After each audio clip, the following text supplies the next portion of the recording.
Buenas tardes, estoy muy contento de estar acá, siempre bien recibido por esta tierra y muy contento también de que esté dándose este inicio a la sociedad. Mi presentación es un poco diferente a las anteriores porque trato yo de hacer un análisis más bien desde de la pregunta de los formadores, de las nuevas generaciones de psicólogos, acerca, ¿cierto?, de cómo debemos enfrentar este desafío. Ya, eh, por el tiempo, la presentación va a quedar más que nada en enunciar algunos tópicos y en dejar hecha la invitación a continuar con esta conversación, porque va a ser difícil poder revisar todo. Tiene acá...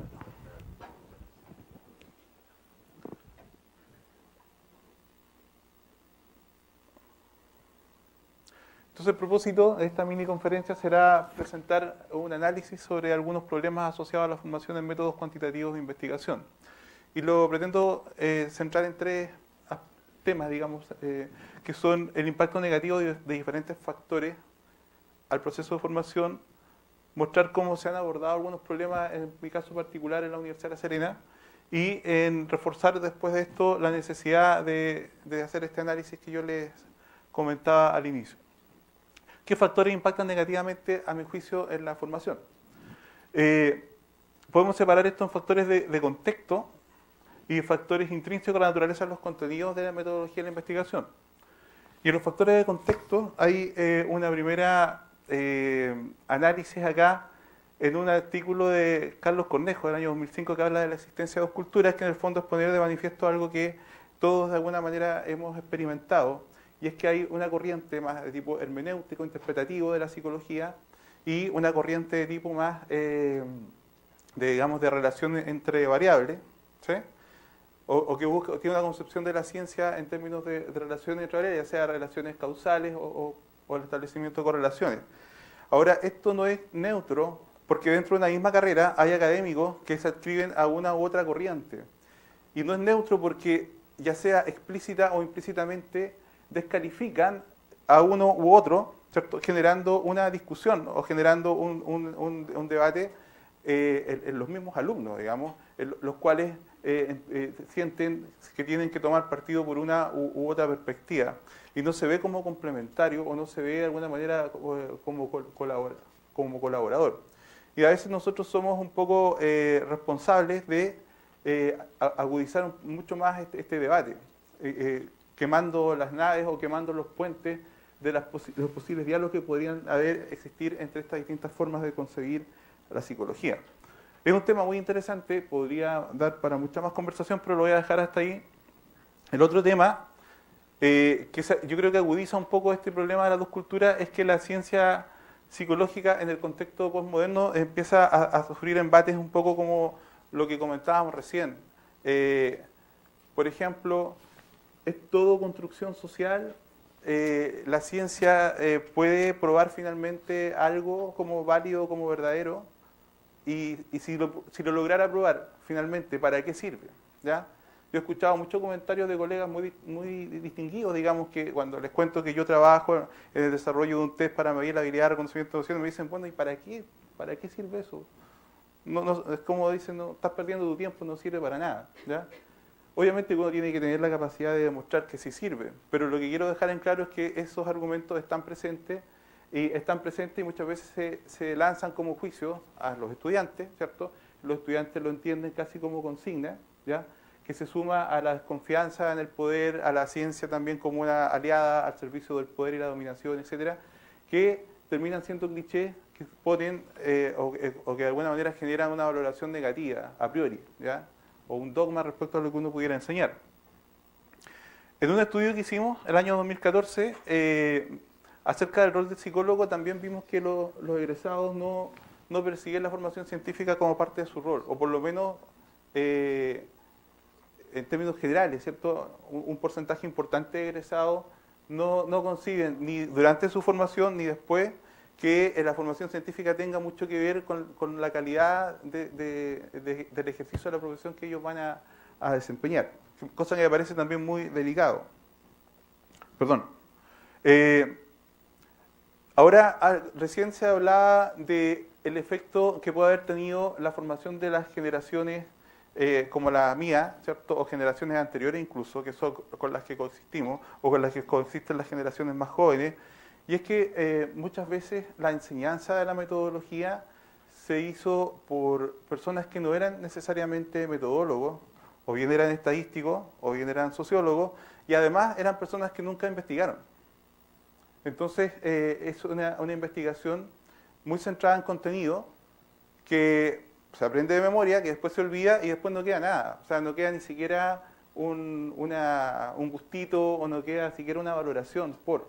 Y entonces, pues, cuando se hace el ejercicio profesional, ya la distancia con respecto a la valoración del conocimiento científico es muy grande ya.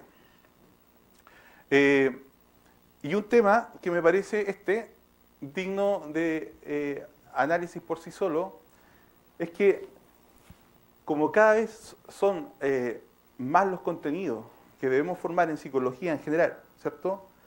Y los profesores tienen que sintetizar y hacer muy entretenidos esos contenidos, lo desprenden de su origen científico y hacen una síntesis muy aséptica, ¿cierto? De una serie de temas, pero en el estudiante no se alcanza a formar la idea, ¿cierto? Desde el problema, la metodología de cómo se llegó a ese conocimiento.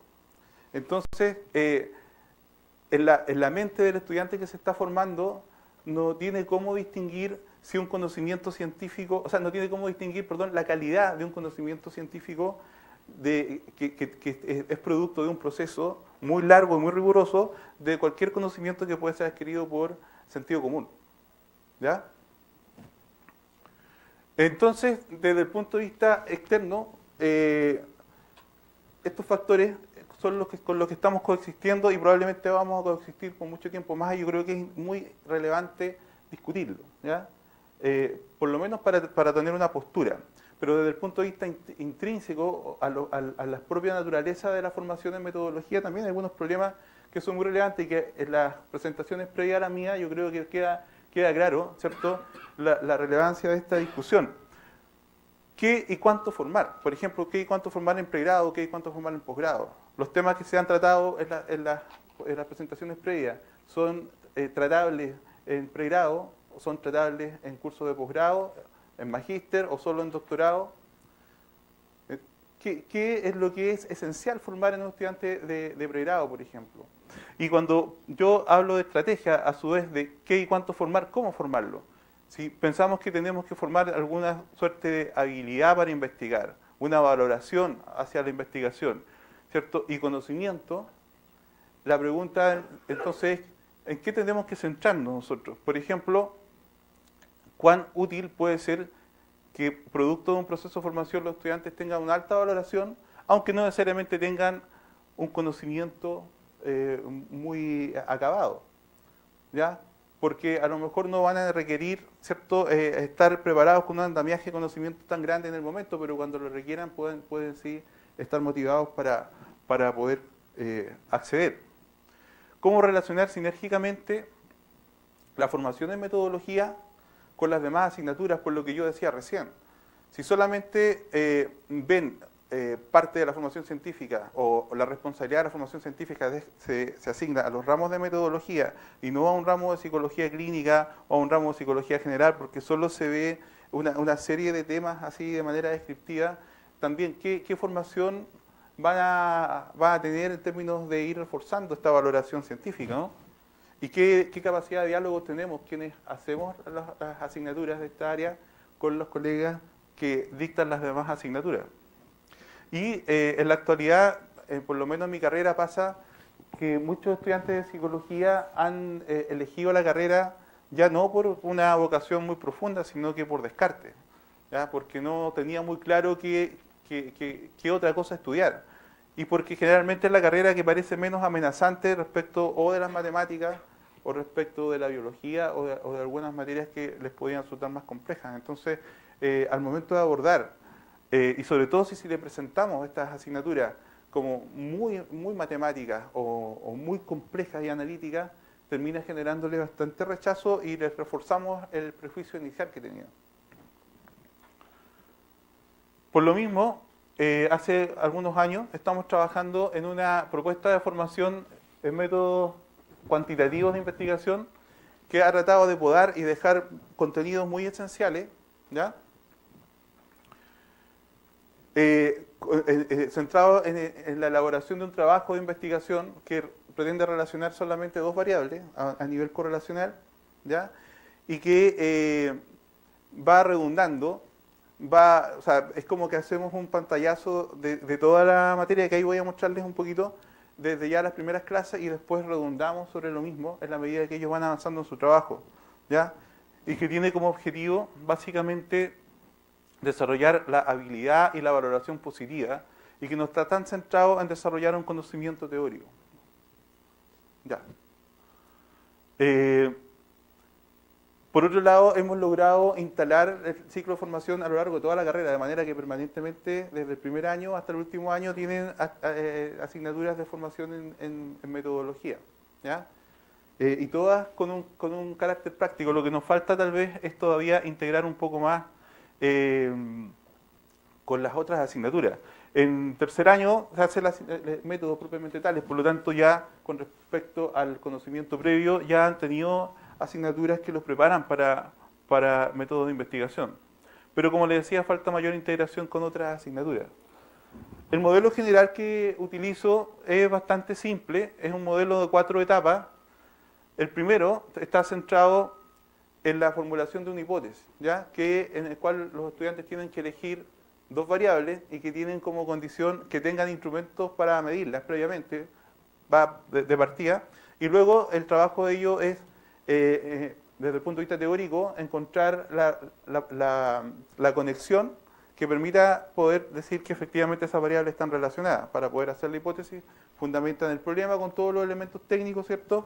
Y luego tienen que proponer una metodología, una propuesta donde tienen que definir quiénes van a ser los participantes, el diseño, etcétera, para presentar datos que permitan aceptar o rechazar esa hipótesis. Finalmente, una discusión que sería, digamos, esta primera parte acá, proyecto, ¿cierto? Y después la aplicación del proyecto para llegar a la conclusión, y finalmente la publicación. Y esto, ¿cierto?, como parte de un proceso continuo.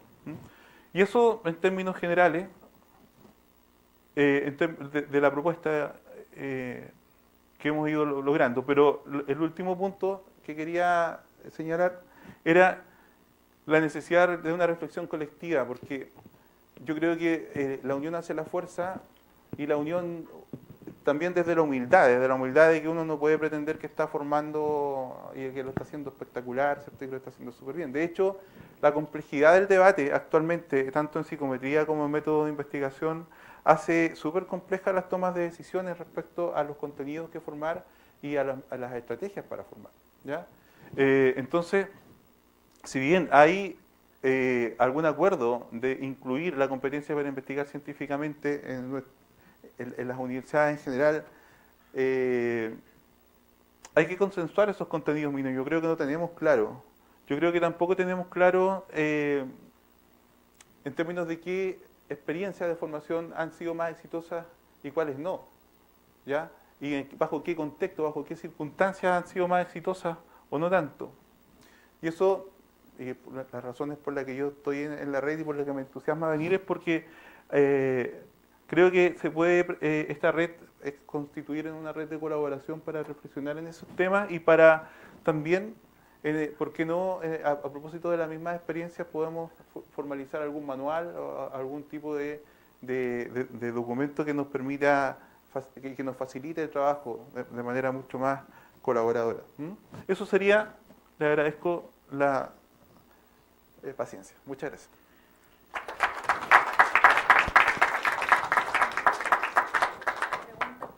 ¿Tienen preguntas?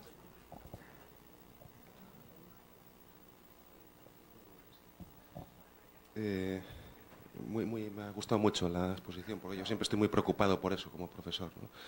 Mi pregunta es, ¿cómo ves? Yo me he dado cuenta de que cada vez el mercado laboral, pide más y más el dominio de ciertos métodos de de investigación para resolver problemas que se dan en la organización día a día.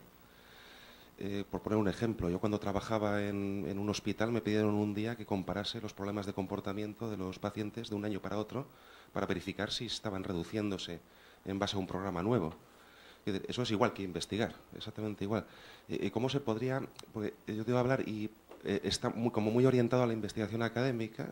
¿Cómo se podría también esto dirigir hacia necesidades del mundo laboral reales que ya empiezan a ser cada vez más frecuentes, que requieren que el psicólogo no sea un mero aplicador de test, sino un pleno investigador? ¿Qué opinas? Sí, mira, la experiencia justamente lo que trataba de mostrar es que se ve esa disociación y en Chile en particular yo no he tenido experiencia de que sea el lugar de trabajo el que le pida a los estudiantes como con cierta claridad realizar digamos, una intervención o una investigación de ese tipo.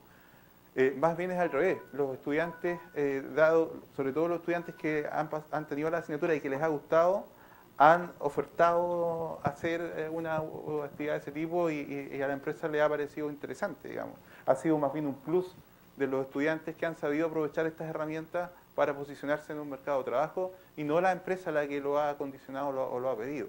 Ya, no sé si en otras instituciones ha habido experiencias distintas acá en Chile, pero por lo menos en mi caso es así. Ahora, una vez fui a una conferencia de un profesor alemán a propósito de la discusión de la formación por competencia y la formación muy centrada en lo que el mercado pide a la universidad que formen el estudiante. Y él decía que el eje central de la formación del profesional tiene que ser científica, porque el estudiante que aprende a formular problemas, el estudiante que aprende digamos, a observar evidencia, ¿cierto?, para fundamentar y justificar, ¿cierto?, su problema, y que sabe cómo proporcionar datos para contrastar diversas hipótesis respecto a la solución de ese problema, teniendo esa matriz, ¿cierto?, mental de análisis y esa caja de herramientas de habilidades, puede aplicarlas en cualquier contexto. No necesariamente tiene que solamente pensarse como un científico trabajando en un laboratorio. Mis alumnos siempre ven esto como ligado solo a lo académico. Les cuesta mucho la aplicación al mundo real. Y eso es algo que trabajar. Y eso es algo que yo creo que también es un desafío para nosotros, poder hacer esa conexión y poder ampliar, ¿cierto?, el sentido que los estudiantes le dan a la formación en metodología. Tengo una pregunta de Andrés. Le hace... primero, dice, ¿qué tan factible ve transferir su experiencia a contextos de aulas masivas y diversas? Repíteme, por favor. ¿Qué tan factible ve transferir su experiencia, o este modelo, imagino, a contextos de aulas masificadas y diversas, con mucha diversidad de intereses y bueno, con mucha gente? Ese es un tema de contexto que yo no les conté. En mi carrera, los estudiantes por nivel son 40, 45 estudiantes. Ya no tenemos aulas masivas. Ahora, es posible de hacer. Nosotros igual dividimos a nuestro curso en dos talleres de laboratorio que van desarrollando sus proyectos. Se trabajan en grupos de 5 estudiantes, no son proyectos individuales. Y yo creo que se puede replicar en aulas masivas en la medida que se tenga la posibilidad de subdividir en laboratorios o en tener asesoría para poder trabajar con grupos y ir supervisando su trabajo. Una segunda pregunta muy rápida. ¿Usted cuenta con un grupo de ayudantes para su docencia? Justamente. O sea, a ver, tengo un ayudante, ¿ya? Y el curso lo hacemos entre 2 profesores. Yo hago la parte principal, que es la parte teórica, y por el TEL o por la calidad de la asignatura me permite subdividir a los estudiantes en 2 grupos. Si aumenta la cantidad de estudiantes, puedo dividir en 3 grupos.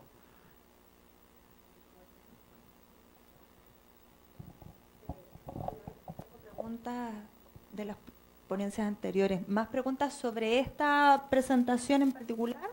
¿A través del chat o a través de la señal en vivo?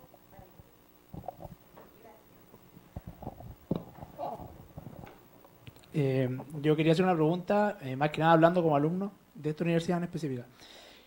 Este programa que usted nos muestra, ¿de cuánto tiempo estamos hablando de la formación que se hace o del tiempo que se da? La asignatura de métodos cuantitativos es un semestre, como digamos un semestre regular. Y en ese semestre hemos logrado que los estudiantes puedan desarrollar una investigación, como digo, bien acotada en 2 variables, algo bien simple, y poder reportarlo en el formato de artículo científico. Ahora, en la carrera, ¿cierto? La formación es desde primero a quinto año, hay una línea completa que parte primero con estadística, después con psicometría, después tienen una segunda estadística, tienen un año completo de estadística, y después tienen métodos cuantitativos, después tienen métodos cualitativos, después tienen seminario de investigación, que es una especie de práctica de investigación que dura un año completo. No sé si te respondo. Sí, que como no mencionó el tiempo, quería saber en qué parte del año de la carrera se realizaba esta propuesta. El tercer año. El tercer año, el primer semestre. ¿Y eso influiría, que el año en que se hace eso, influye en lo que ha dado el resultado o no se ha intentado en otro semestre? Perdón, no te entiendo. Que si que este programa que se realiza no se ha intentado en otro semestre. A ver,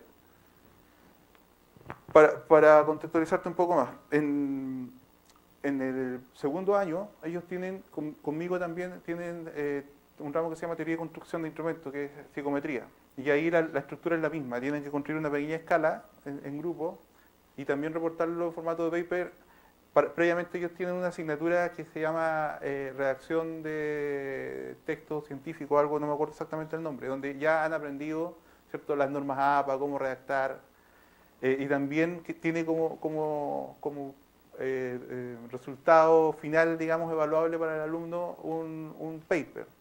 Entonces ya van generando las destrezas que le permiten después no tener que en la asignatura preocuparse de todo. Por eso que se hace relativamente expedito pedirles que reporten digamos, el producto de su investigación en el formato de un paper. Pero en tercer año ellos ya tienen experiencia, ¿sí? Y la idea siempre es que lo tomen como algo mucho más lúdico. Siempre es un desafío porque van presentando sus avances hacia los demás grupos, de manera que ellos mismos van autorregulando su nivel de avance en función de sus compañeros. Y porque ven que resulta, yo no me he deshecho de ninguno de los artículos que han escrito los alumnos. Y este año sí estoy pidiéndole como requisito para evaluar que lo envíen a una revista, independiente de cómo les vaya. ¿Ya? Yo creo que estamos ahora en condiciones de hacerlo. Ahora, no de una revista indexada, por favor, ¿no? Porque, bueno, hemos tenido casos de alumnos que han logrado por lo menos enviar y le han aceptado artículos en revistas.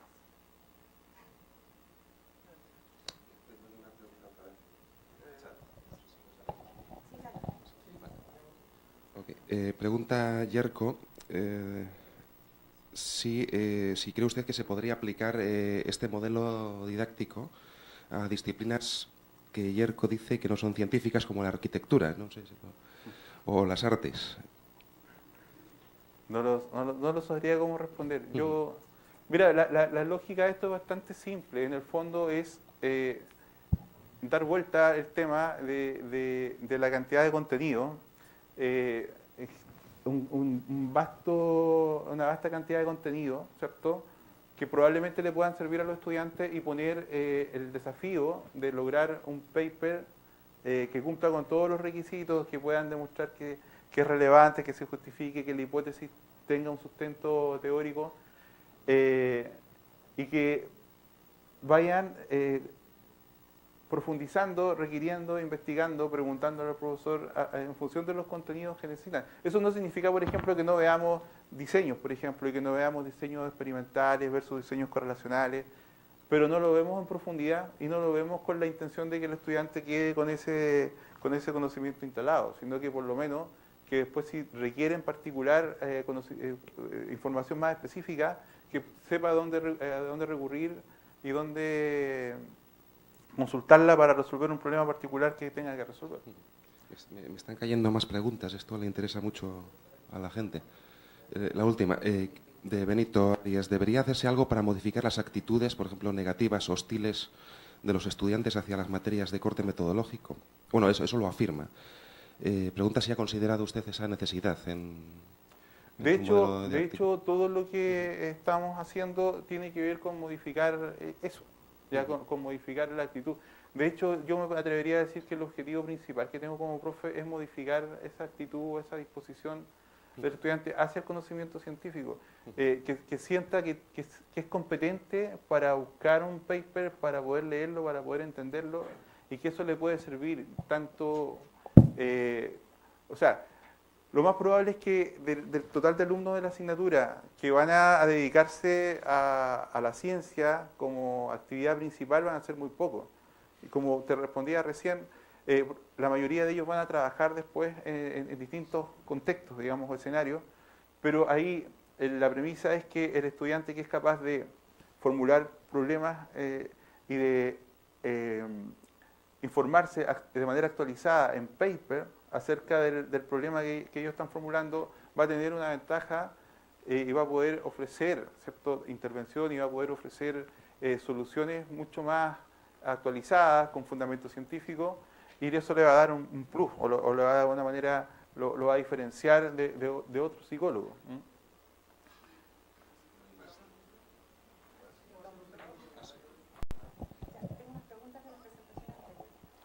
Un comentario de un poco Vale, muchas gracias.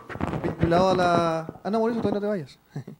No, es que quiero, vinculado a lo que preguntaba el estudiante recién, en la Católica del Norte tenemos un sistema muy parecido, en realidad es casi igual al que usa Mauricio, pero nosotros lo bajamos al segundo año, en realidad al tercer semestre, porque nos dimos cuenta que mientras más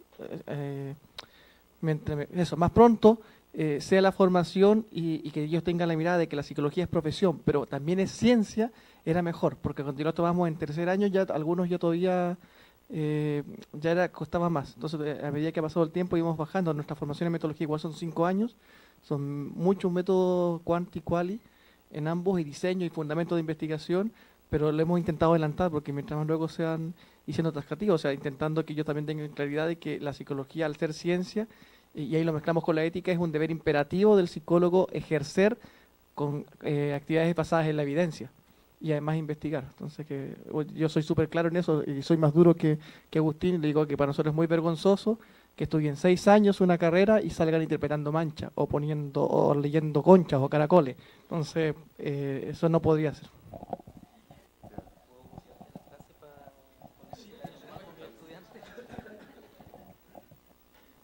Bueno, muchísimas gracias, profesor González, porque evidentemente este es un tema que nos motiva muchísimo a todos quienes tenemos este desafío de la docencia.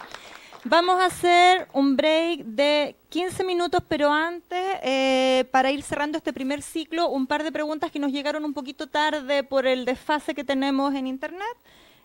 Para el profesor Elgueta, una pregunta que es un poquito compleja a mi parecer, es ¿cómo se interpretan los datos en un modelo formativo? De forma formativa. La diferencia entre un modelo formativo y un modelo reflectivo, a mi entender, ambos reflejan dos formas de entender lo que queremos medir, ¿ya?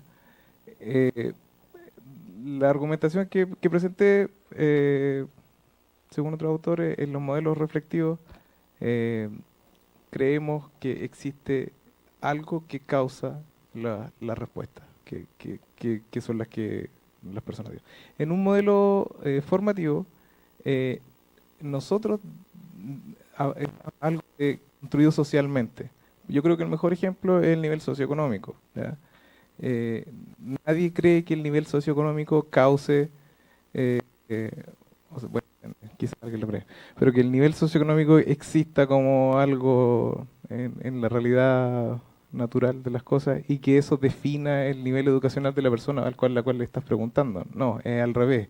Más bien, cuando hablamos de nivel socioeconómico estamos tratando de resumir información. Ese yo creo que es el punto. Los modelos formativos tratan de reducir información. Ahora, yo no soy un fan de los modelos formativos en todo caso. ¿ya? Pero si alguien quiere complementar o debatir, ella aquí